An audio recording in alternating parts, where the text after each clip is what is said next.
Capítulo 27. Apoiando a obra médica. Currambong, Austrália, 1º de fevereiro de 1899. Dirijo-me aos que se encontram em posições de responsabilidade na Associação Geral e também aos que se acham trabalhando em atividades médico-missionárias. Fui também comissionada a falar à igreja de Battle Creek e a todas as nossas demais igrejas. Fui instruída a dizer, em referência à obra médico-missionária, que existe o perigo de investirmos demasiadamente em determinado ramo da obra. Entretanto, o que percebo neste ponto não deve ser entendido como sendo, em qualquer sentido, algo que justifica os que têm se mantido indiferentes à obra médico-missionária.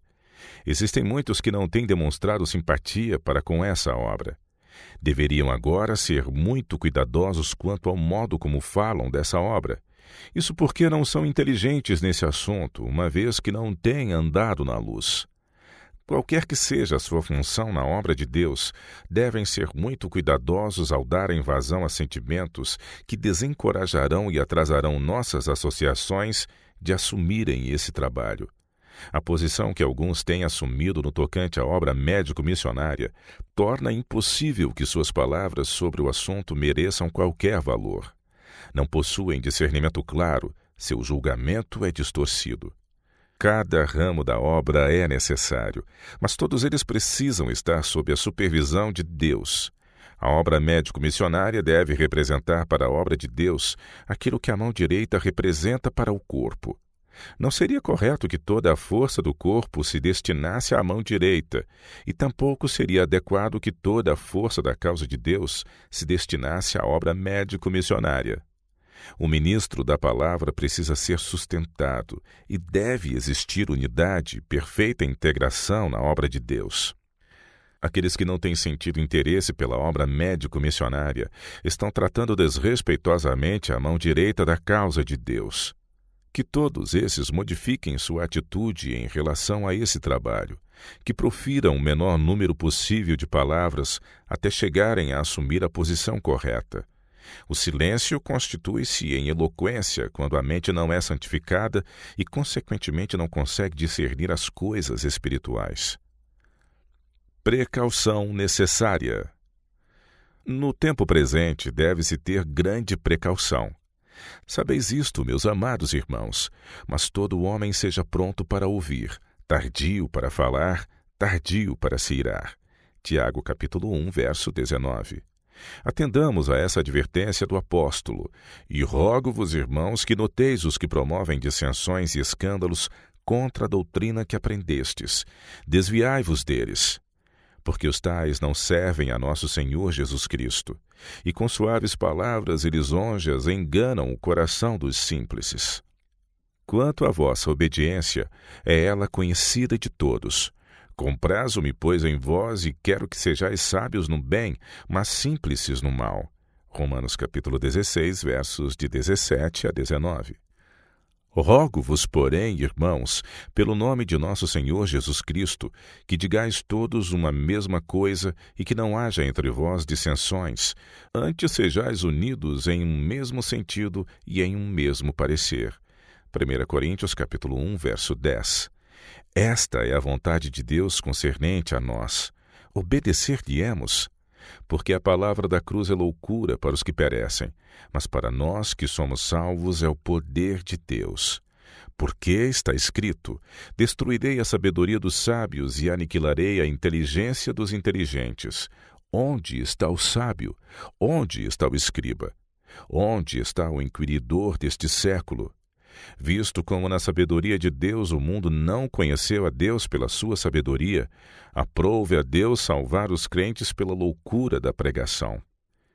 Porque os judeus pedem sinal e os gregos buscam sabedoria, mas nós pregamos a Cristo crucificado, que é escândalo para os judeus e loucura para os gregos. Mas para os que são chamados tanto judeus como gregos, lhes pregamos a Cristo, poder de Deus e sabedoria de Deus. 1 Coríntios capítulo 1, versos de 18 a 24. Que modificação ocorreria se todos os que ocupam posições de responsabilidade se dessem conta de que estão trabalhando sob os olhos do Deus que tudo vê? O que necessitamos agora é a plena operação do Espírito Santo na mente e no coração. Sem isso, nossos esforços serão infrutíferos. Quando o Espírito nos amolda e talha, nossas palavras e atos passam a revelar genuína gratidão. Importância da obra médico-missionária.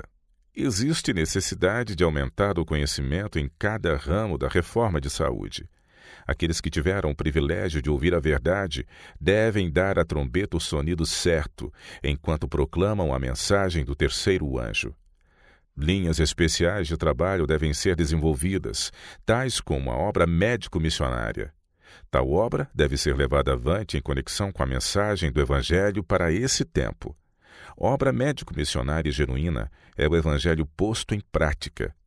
Aqueles que não conseguem ver a importância desse trabalho não deveriam sentir-se autorizados a controlar qualquer fase do mesmo até que cheguem a compreender seu lugar no plano divino.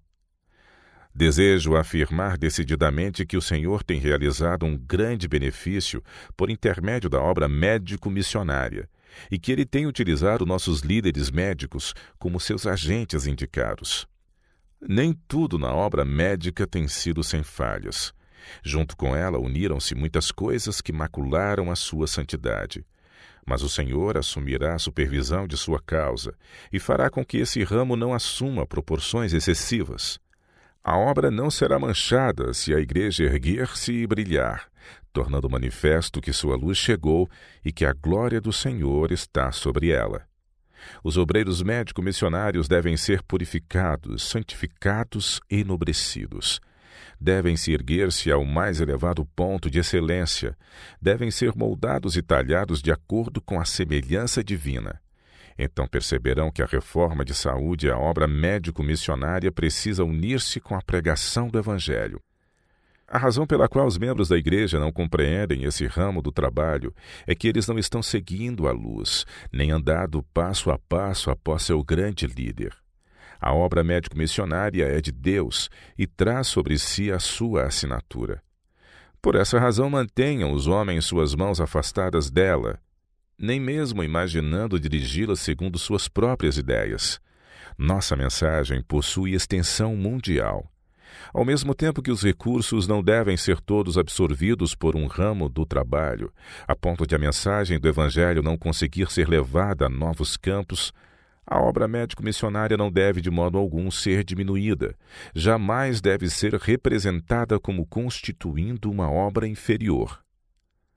O mundo é um grande hospital de leprosos, acha-se corrompido por seus habitantes e a miséria é universal.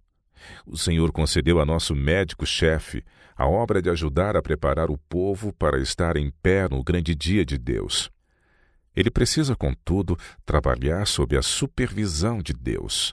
Existem algumas coisas em seu trabalho que precisam ser modeladas mais intimamente de acordo com os princípios do obreiro-chefe. A causa da escassez na igreja. Aquele que é indicado para desempenhar uma parte na obra para este tempo deve sentir a pesada responsabilidade que repousa sobre si. Estamos trabalhando para a eternidade. Se comermos do pão que provém do céu, seremos semelhantes a Cristo, em espírito e caráter. Vivemos numa época em que não pode existir ociosidade espiritual. Toda pessoa precisa ser abastecida com a celestial corrente de vida. A questão muitas vezes colocada é: qual é a causa da pobreza espiritual da igreja? A resposta vem: os membros permitem que sua mente seja conduzida para longe da palavra de Deus. Fisicamente somos constituídos daquilo que comemos, e da mesma forma o caráter de nossa espiritualidade é determinado pelo alimento fornecido à mente. Necessitamos dar à mente e ao coração a nutrição adequada, pelo comer a carne e beber o sangue do Filho de Deus. Cristo declara: na verdade vos digo que aquele que crê em mim tem a vida eterna. Eu sou o pão vivo que desceu do céu. Se alguém comer desse pão, viverá para sempre, e o pão que eu der é a minha carne, que eu darei pela vida do mundo. Quem come a minha carne e bebe o meu sangue tem a vida eterna, e eu o ressuscitarei no último dia. Porque a minha carne verdadeiramente é comida, e o meu sangue verdadeiramente é bebida. Quem come a minha carne e bebe o meu sangue permanece em mim e eu nele. Assim como o Pai que vive me enviou e eu vivo pelo Pai, assim quem de mim se alimenta também viverá por mim. João capítulo 6, versos 47 a 57. Necessitamos permanecer em Cristo, e Cristo precisa permanecer em nós, porque nós somos cooperadores de Deus. 1 Coríntios capítulo 3, verso 9. A obra do cristão é individual.